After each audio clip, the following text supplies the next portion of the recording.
9 seconds.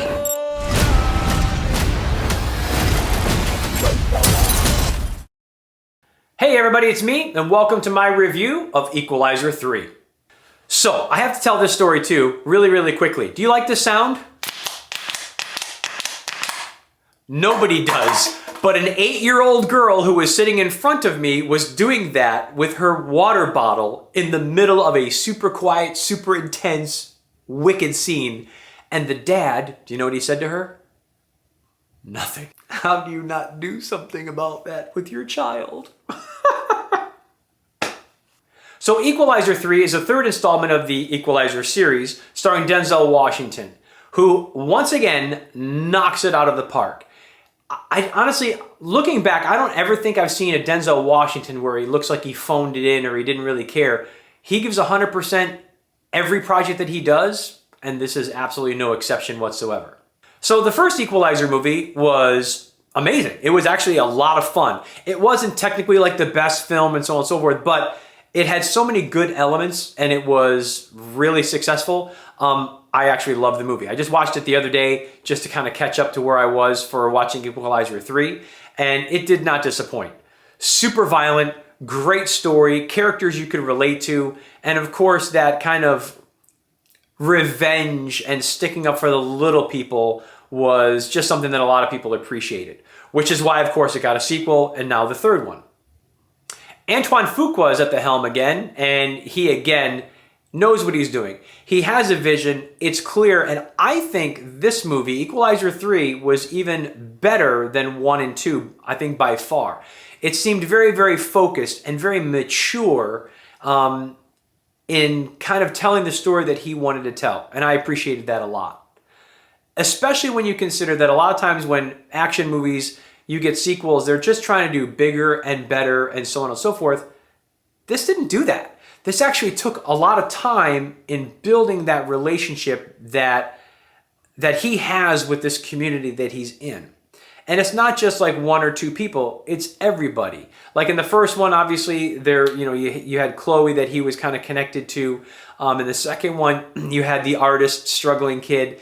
And so this one here, though, was nothing but the entire community coming around him and him coming around them. And that was magnificent. Super well done. So Robert Richardson, he's a cinematographer on this project, was amazing. And you know him from Kill Bill, Once Upon a Time, Inglourious Basterds. So he's got quite a resume behind him. And this movie is no different. Being shot in Italy, it was spectacular. A lot of scenic shots put together with it, and just a great storytelling just from his cinematography alone. And it did nothing but heighten the whole story, and so it was just one of his best I've seen, and I thought it was awesome. Now, you can't talk about an Equalizer movie without talking about the violence. Of course, the first movie was super violent, the second movie was the same. This movie, I think, takes it up even higher level as far as like kicking it up. But nothing felt gratuitous, even though it was massively violent. Some shots that were just like, you were like, ah, that's crazy. But it was done with a purpose. It was done to show the brutality and the dangers and the stakes that were here in this film. So I thought that was actually spectacular. Really well done. I would love to see the behind the scenes on some of the stunt coordination and the actual fighting scenes, because those were just mind-blowingly fun.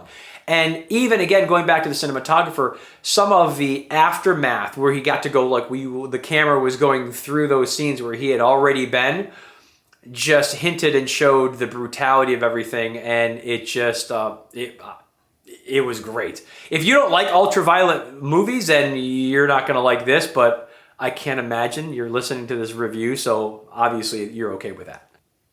So do I think you should see this film? Yes I do.